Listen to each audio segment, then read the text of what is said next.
Friends, स्वागत है आप सभी का हमारे यूट्यूब चैनल आर्यन ज्ञान फाइल पर। फ्रेंड्स, आज हम तुगलक वंश के बारे में पढ़ेंगे। देखिए, दिल्ली सल्तनत का ये तीसरा राजवंश है तुगलक वंश।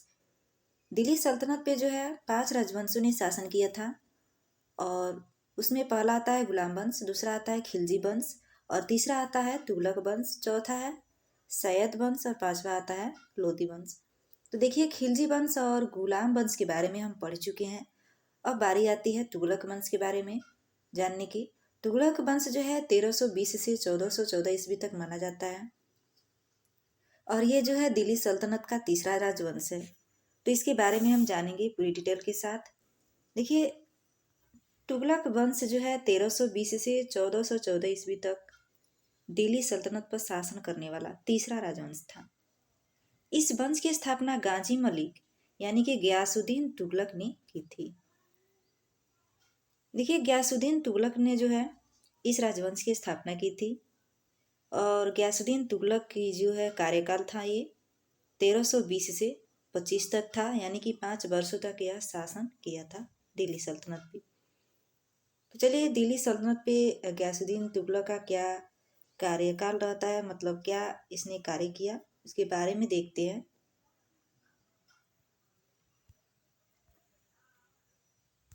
तो देखिए, गयासुद्दीन तुगलक जो है तुगलक वंश की स्थापना गाजी मलिक ने की थी, यानी कि इसका वास्तविक नाम जो था गाजी मलिक था और इसने गयासुद्दीन तुगलक के नाम से अपना राज्याभिषेक करवाया था।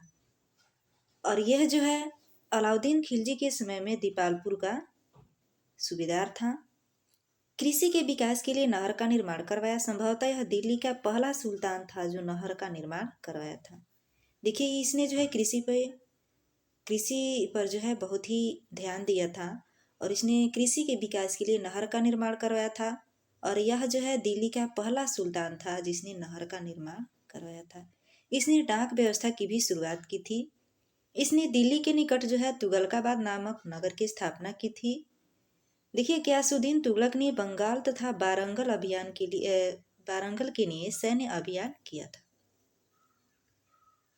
बंगाल तथा बारंगल यानी कि बारंगल जो था ये तेलंगाना वाला जो क्षेत्र था, उस पे इसका पुत्र मोहम्मद बिन तुगलक अभियान किया था। उसी के नेतृत्व में अभियान हुआ था और वहां से जो है उसने जीत भी हासिल किया था। और बंगाल जो अभियान हुआ था, बंगाल अभियान जो था यह गयासुद्दीन तुगलक ने स्वयं किया था और वहां से जीत हासिल करके वापस लौट रहा था। तो संत निजामुद्दीन औलिया ने गयासुद्दीन तुगलक के लिए कहा था कि दिल्ली अभी दूर है। देखिए, दिल्ली अभी दूर है, संत निजामुद्दीन औलिया गयासुद्दीन तुगलक के लिए कहा था। यानी कि बंगाल अभियान से जब वो जीत हासिल करके लौट रहा था, तो देखिए उसने कहा था गयासुद्दीन तुगलक के लिए कि दिल्ली अभी दूर है। यानी कि संत निजामुद्दीन औलिया और गयासुद्दीन तुगलक में कभी बनती नहीं थी। ये जो है इसीलिए चाहता था कि वो किसी तरह से शासक न रहे और उसी के लिए एक ऐसा कहा भी था। ये मुहावरा, इस समय भी इस मुहावरा को पढ़ा जाता है। मुहावरा में कहा भी जाता है कि दिल्ली अभी दूर है, यानी कि मंजिल अभी दूर है। ऐसा कहा जाता है कि इसी निजामुद्दीन औलिया के कहने पर गयासुद्दीन का जो पुत्र था मोहम्मद बिन तुगलक, उसने जो है दिल्ली से कुछ दूर पर लकड़ी का एक महल बना करके उसके स्वागत के लिए लकड़ी का महल बनवाया था। उसी में उसको ठहरने के लिए कहा था।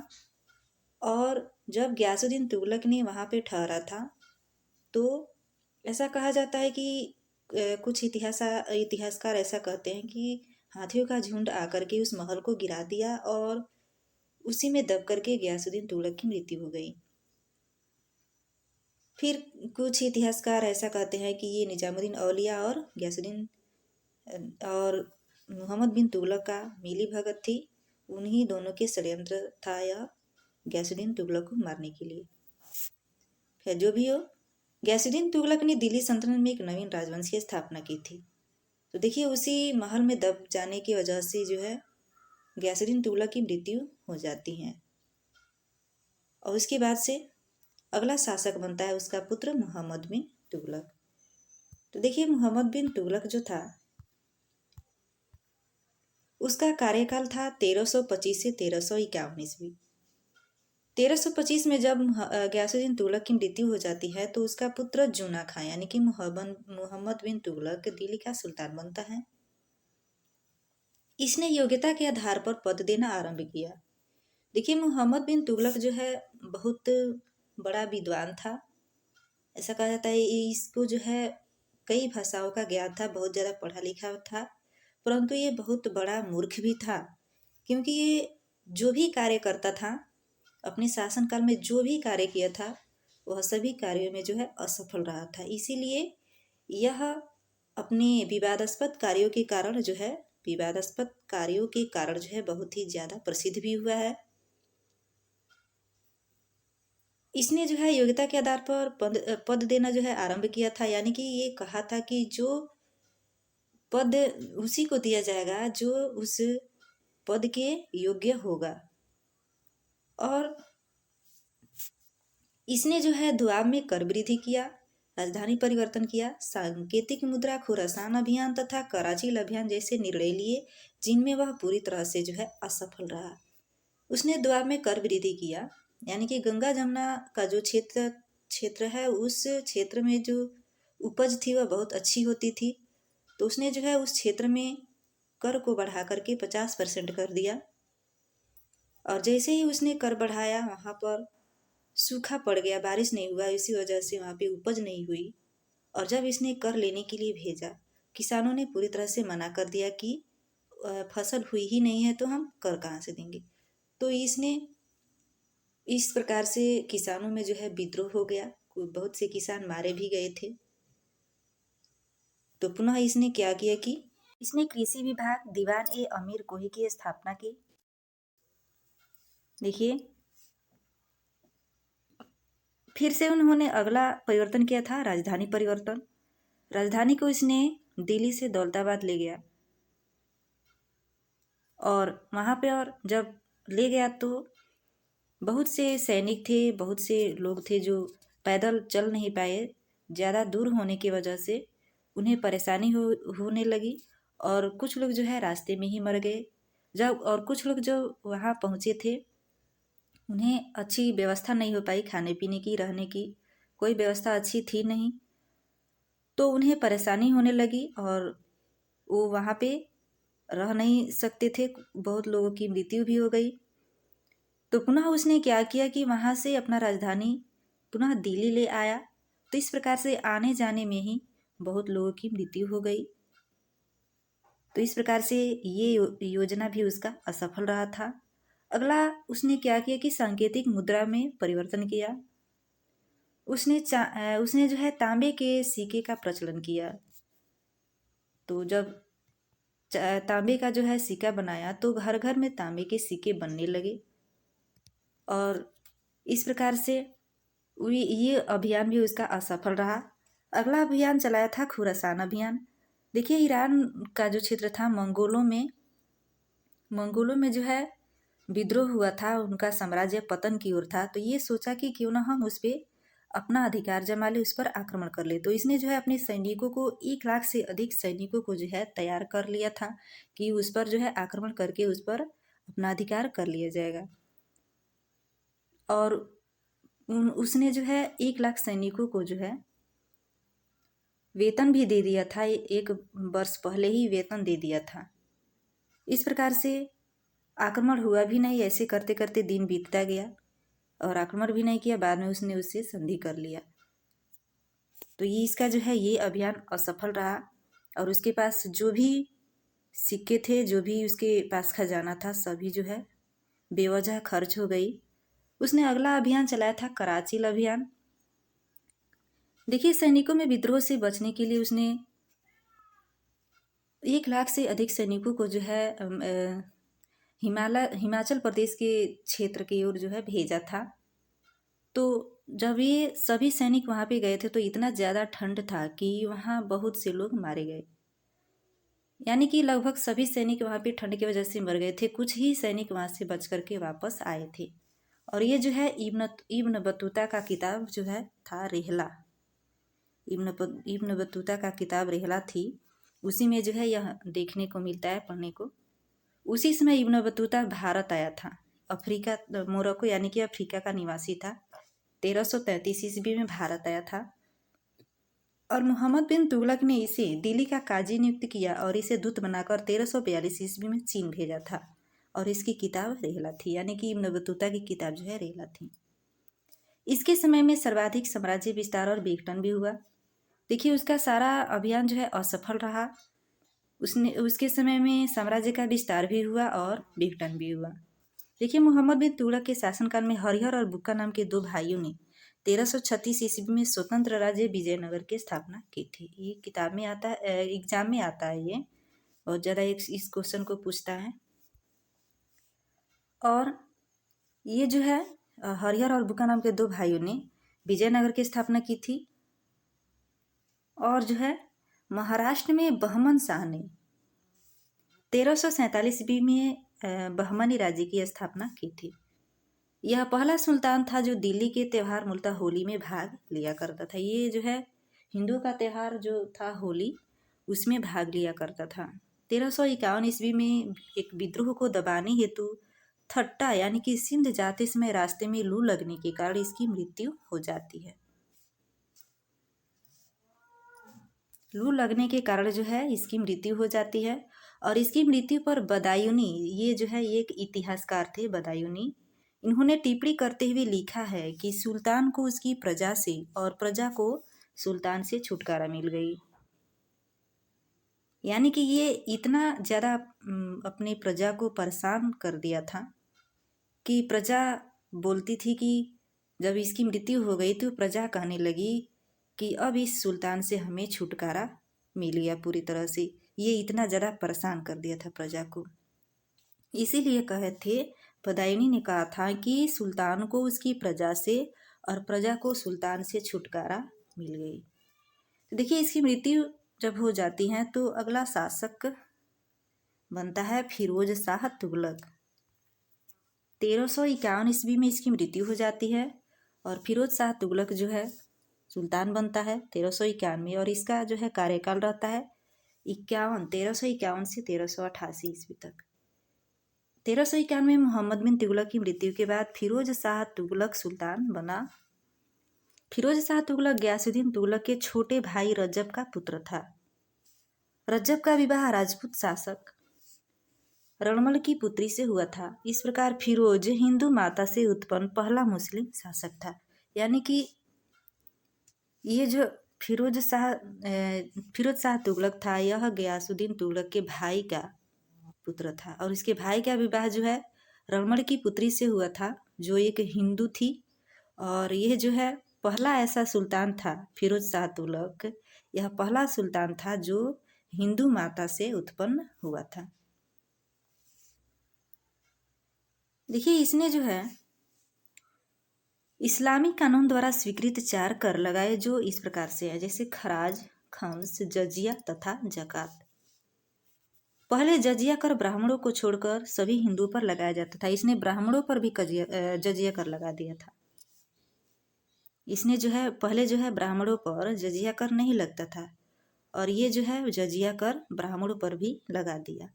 इसने गरीबों की सहायता के लिए दीवान खैरात नामक दान विभाग की स्थापना की। इसने रोजगार ब्यूरो तथा दारुल सफा स्थापित किया था।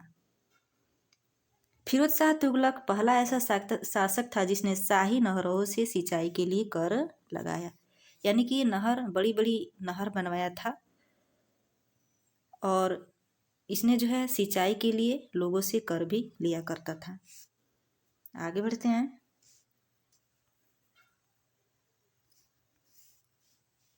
देखिए, फिरोज शाह तुगलक ने जो है अपने राष्ट्रीय आय के आकलन का कार्य किसे सौंपा था? इमामुद्दीन को। इमामुद्दीन को जो है राष्ट्रीय आय के आकलन का कार्य सौंपा था। फिरोज शाह तुगलक ने ऐतिहासिक इमारत के संरक्षण के लिए महत्वपूर्ण कार्य किए। इसने दिल्ली में जामा मस्जिद, कुतुब मीनार, शमसी तालाब, जहांपनाह तथा निजामुद्दीन औलिया की समाधि का पुनरुद्धार करवाया। इसने जामा मस्जिद का भी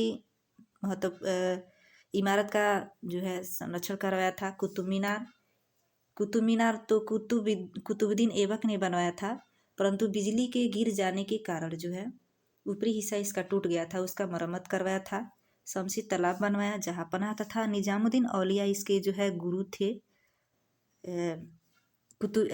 इसका इसके पहले जो शासक था मोहम्मद बिन तुगलक, उसके गुरु थे निजामुद्दीन औलिया, उनके समाधि का इसने पुनरुद्धार करवाया था। फिरोज ने कर्मचारियों तथा सैनिकों को सेवा के बदले नगद वेतन न देकर जागीर प्रदान करने की नीति लागू की। इसने जो है नगद वेतन नहीं देता था सैनिकों को, उसके बदले जो है जागीर प्रदान करने की नीति लागू किया। उसने चेहरा तथा दाग प्रणाली को बंद कर दिया। जो घोड़े पे दाग लगाया जाता था खिलजी वंश में, खिलजी के शासनकाल में, और चेहरे सैनिकों का हुलिया बनाया जाता था, ये जो है उस प्रणाली को बंद कर दिया था।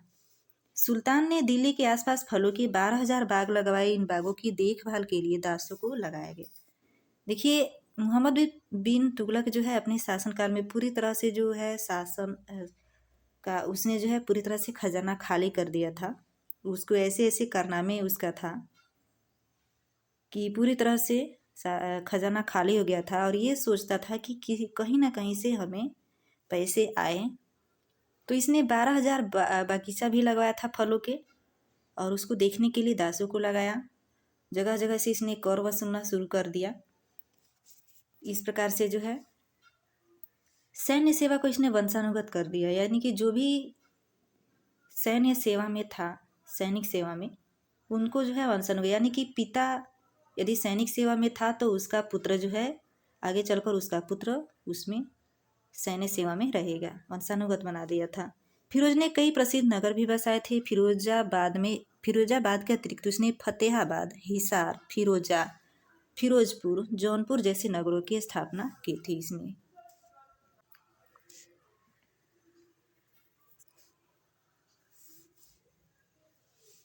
देखिए, फिरोज ने बर्नी तथा अफ्रीक जैसे प्रसिद्ध इतिहासकारों को संरक्षण प्रदान किया था।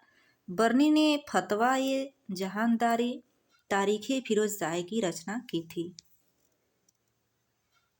देखिए, ये जो है इतिहासकारों को संरक्षण प्रदान किया था। बर्नी और अफ्रीक जैसे प्रसिद्ध इतिहासकार थे, और बर्नी का जो रचना था फतवा ये जहानदारी तारीखे फिरोज शाही, इसने रचना की थी।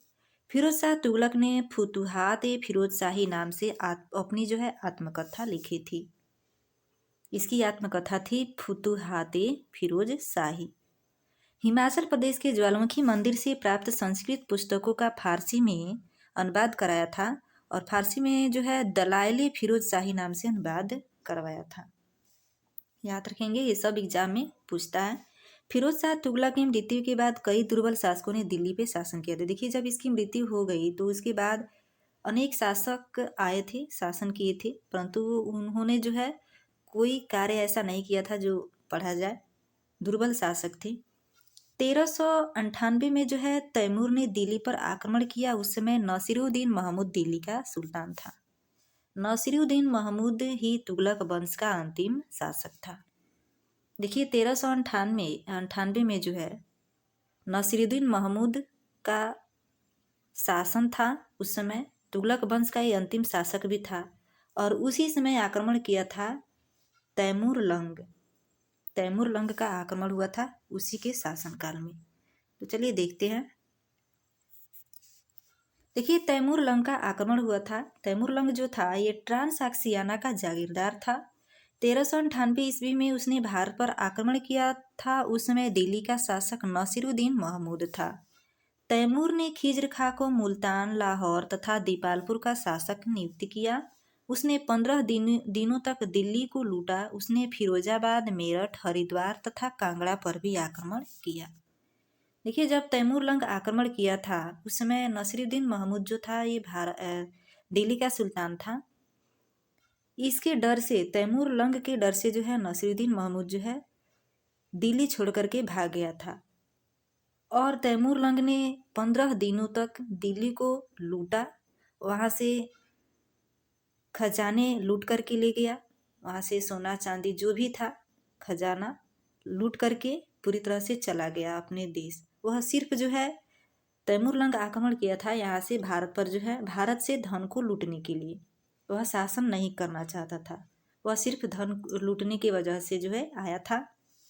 जब वो चला गया तो जाते जाते है उसने जो है खीजर खां को मुल्तान, लाहौर तथा दीपालपुर का शासक नियुक्त करके चला गया। उसने फिरोजाबाद, मेरठ, हरिद्वार तथा कांगड़ा पर भी जो है आक्रमण किया था। तो देखिए यहीं पर जो है ये समाप्त होता है तुगलक वंश। और इसके बाद से हम पढ़ेंगे सैयद वंश के बारे में। सैयद वंश अगले चैप्टर में पढ़ेंगे।